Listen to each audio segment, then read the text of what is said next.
Hindi cinema का एक ऐसा नाम जिसने एक ज़माने में हर सिने प्रेमी के दिल में अपनी जगह बनाई थी। बॉलीवुड की एक ऐसी माँ जिसने मॉडर्न एरा इंडिया में माँ के किरदार को सिनेमा में एकदम अलग और शानदार अंदाज में जिया। अब इस लड़के की बर्बादी मैं और नहीं देख सकती। शख्सियत ऐसी कि इन्हें देखकर हर किसी के दिल में एक ही ख्याल आता, काश ये मेरी माँ होती। और वो थी रीमा लागू। तेरी भैया मैं हूँ तेरा लाला। रीमा लागू का नाम आते ही ममता से भरी एक ऐसी एक्ट्रेस का चेहरा सामने आ जाता है जिनकी मोहक मुस्कान और बोलती आंखें उनकी अभिनय क्षमता का परिचय खुद ब खुद देती है। जब भी कभी हिंदी फिल्म इंडस्ट्री में आइकॉनिक माँ का किरदार निभाने वाली एक्ट्रेस की चर्चा होती है तो नरगिस दत्त और निरूपा रॉय के बाद इन्हीं का नाम आता है।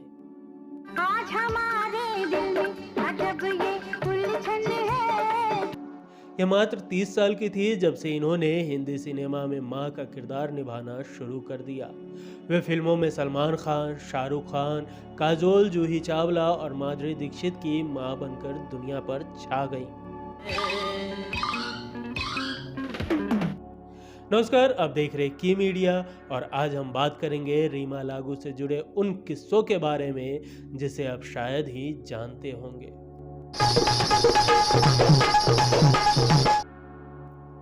आदर्श माँ का किरदार निभाने वाली रीमा लागू को कब करने पड़े थे बोल्ड सीन? क्यों रीमा लागू आमिर खान के कारण बॉलीवुड छोड़ने का मन बना ली थी? क्यों इनसे डर गई श्रीदेवी और क्यों श्रीदेवी डरकर ऐसा गंदा काम किया? जो रीमा लागू फिल्मों में अपने परिवार को संजोए दिखती हैं, क्यों अपने ही परिवार को नहीं बचा पाई थी? आखिर मौत से ठीक पहले क्या हुआ था रीमा लागू के साथ? क्या था रीमा लागू का वो एक ख्वाब जो कभी पूरा ना हो सका? जानेंगे और भी बहुत कुछ, लेकिन उससे पहले अगर अभी तक आपने इस चैनल को सब्सक्राइब नहीं किया है तो प्लीज सब्सक्राइब कर लें। रीमा लागू का असली नाम नयन भरभरे था। इनका जन्म 21 जून 1958 को मराठी स्टेज एक्ट्रेस के घर हुआ था। चूंकि रीमा लागू की मां मंदाकिनी भरभरे एक एक्ट्रेस थी और मराठी थिएटर और सिनेमा में उनका बहुत बड़ा नाम था, तो कहा जा सकता है कि एक्टिंग का माहौल बचपन में ही रीमा लागू को मिल गया था और आगे चलकर फिल्म इंडस्ट्री में नाम बनाने में बचपन से मिले एक्टिंग के माहौल ने इनकी बड़ी मदद की थी। नयन महज 6 साल की ही थी जब इन्होंने मास्टर जी नाम की फिल्म में पहली दफा कैमरा फेस किया। मराठी भाषा में बनी इस फिल्म में नयन चाइल्ड आर्टिस्ट की हैसियत से नजर आई थी और नयन ने काफी बढ़िया काम भी किया था। बाद में कुछ और फिल्मों में भी नयन ने एज अ चाइल्ड आर्टिस्ट काम किया। ये सारी फिल्में मराठी भाषा की ही थी। एक्टिंग के साथ साथ रीमा लागू पढ़ाई पर भी खासा ध्यान दिया करती थी।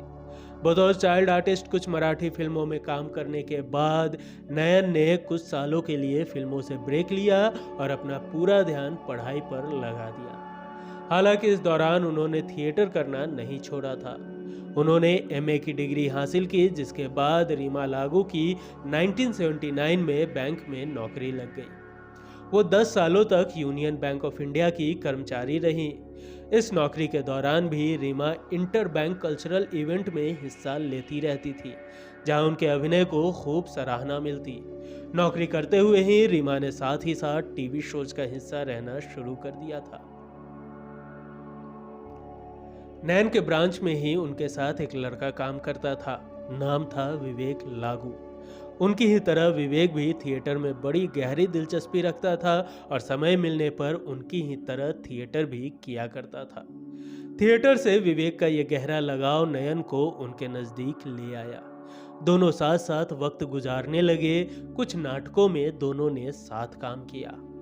एक दूसरे का साथ इतना पसंद आने लगा कि दोनों ने कबूल कर ही लिया कि वो एक दूसरे के इश्क में गिरफ्तार हो चुके हैं। इन दोनों की मुलाकात साल 1976 में हुई थी, लेकिन 2 साल बाद यानी 1978 में इन दोनों ने शादी भी कर ली। इस तरह विवेक लागू से शादी करने के बाद नयन भरभरे ने अपना नाम बदलकर रख लिया रीमा लागू। शादी के बाद जहां रीमा लागू ने अपने कदम हिंदी सिनेमा की तरफ बढ़ा दिए, तो वहीं विवेक लागू मराठी सिनेमा तक ही सीमित रहे। वे न केवल मराठी थिएटर और फिल्मों में एक्टिंग किया करते थे, बल्कि मराठी फिल्मों के लिए तो वे स्क्रीन प्ले राइटिंग भी किया करते थे। हिंदी फिल्मों में सफलता मिलने की रीमा लागू की कहानी भी काफी रोचक है। दरअसल एक दफा ये पृथ्वी थिएटर में एक नाटक में काम कर रही थी। उसी नाटक के दौरान शशि कपूर की नज़र इन पर पड़ी। शशि कपूर को इनका एक्टिंग करने का अंदाज बड़ा पसंद आया। उन्होंने अपने दोस्त श्याम बेनेगल से कहकर फिल्म कलयुग में रीमा को किरण का किरदार दिलाया। पृथ्वी थिएटर में ही रीमा लागू पर गोविंद निहलानी की भी नज़र पड़ी थी और उन्होंने रीमा को अपनी फिल्म आक्रोश में एक नौटंकी डांसर का रोल दिया था। फिल्म आक्रोश में नौटंकी डांसर के किरदार में रीमा लागू ने बड़ी ही खूबसूरती से अपने काम को अंजाम दिया। एक गाने में इनका लावनी डांस परफॉर्मेंस की खूब तारीफ हुई थी। वहीं बात करें फिल्म कलयुग की, तो इस फिल्म में रीमा लागू ने कुलभूषण खरबंदा के साथ एक बोल्ड सीन दिया था।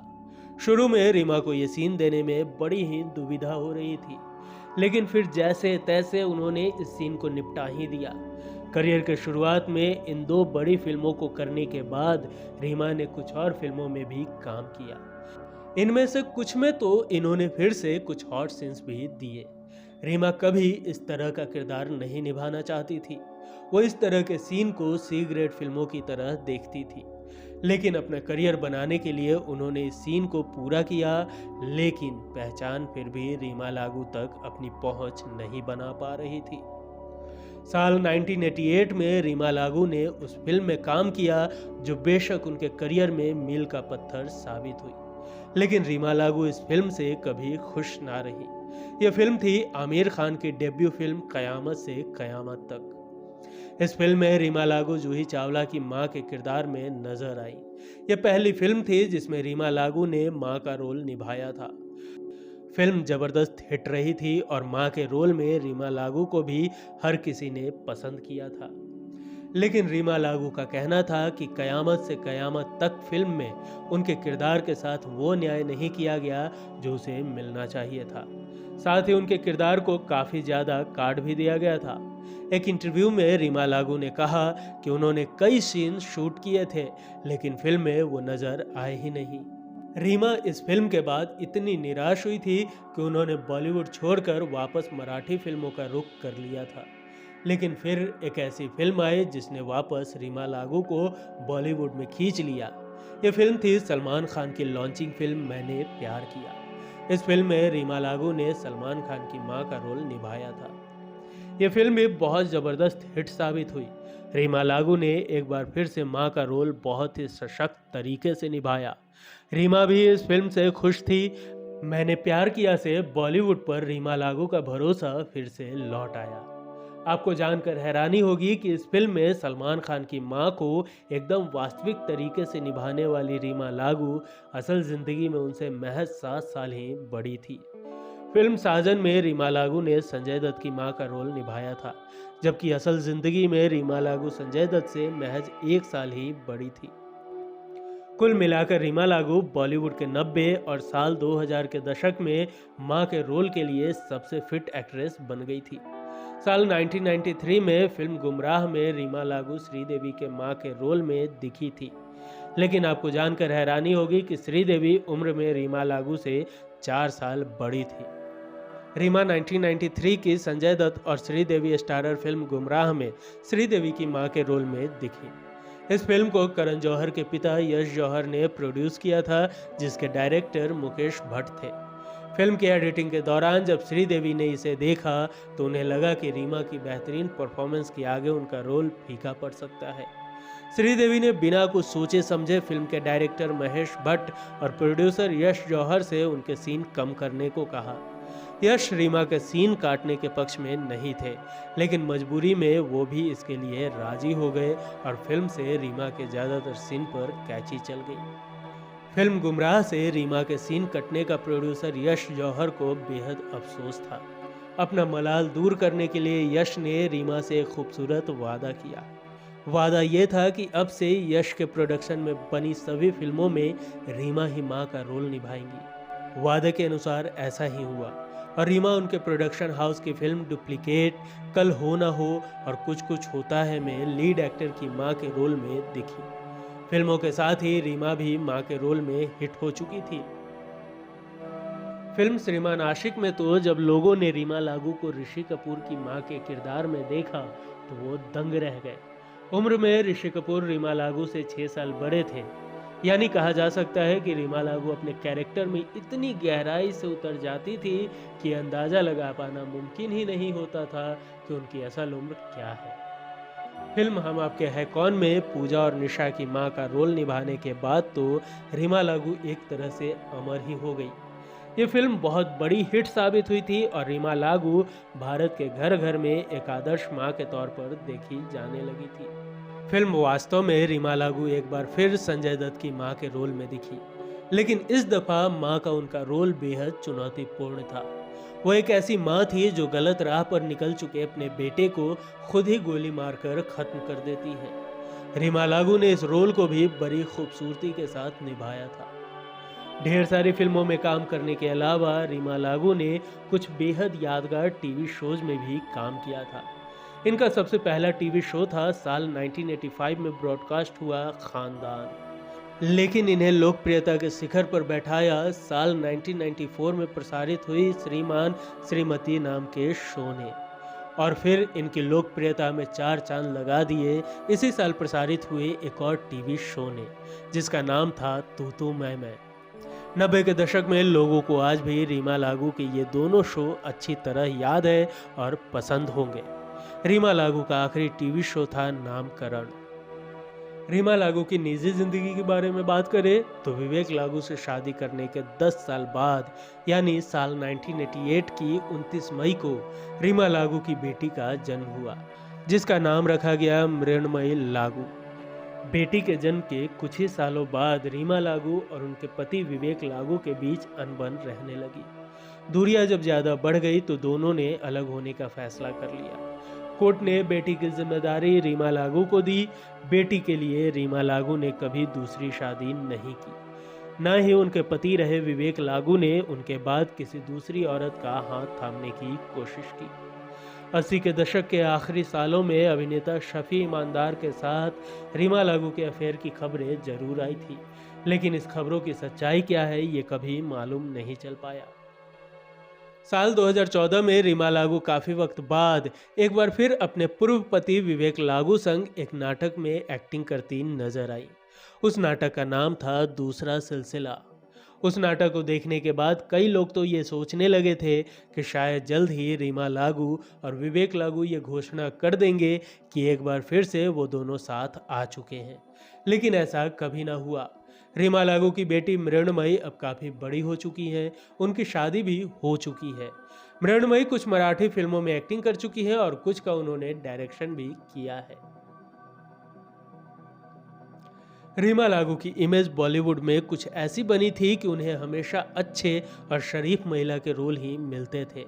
हालांकि वो चाहती थी कि उन्हें नेगेटिव रोल्स भी ऑफर हो, लेकिन कोई भी डायरेक्टर या प्रोड्यूसर उन्हें नेगेटिव रोल देना नहीं चाहता था।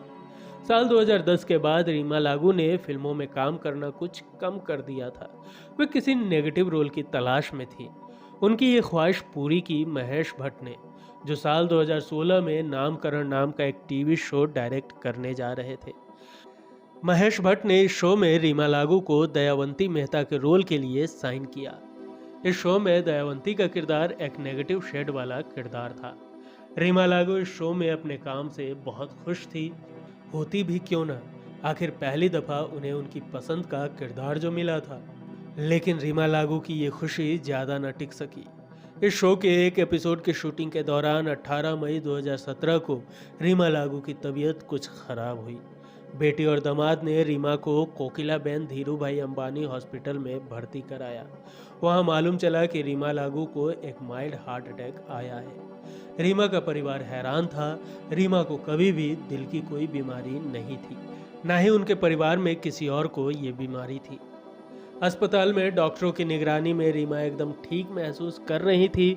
किसी को अंदाजा भी नहीं था कि वो दिन रीमा लागू की जिंदगी का आखिरी दिन होने वाला है। अचानक रात को करीब 1 बजे रीमा लागू की तबीयत दोबारा और पहले से ज़्यादा खराब होने लगी।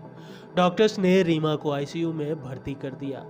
आईसीयू में ही रात को लगभग 3:15 बजे 59 साल की उम्र में रीमा लागू की कार्डियक अरेस्ट के चलते मौत हो गई।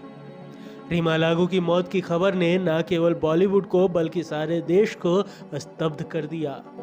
हर कोई रीमा लागू की इतनी जल्दी और यूं अचानक दुनिया से चले जाने से दंग और परेशान था।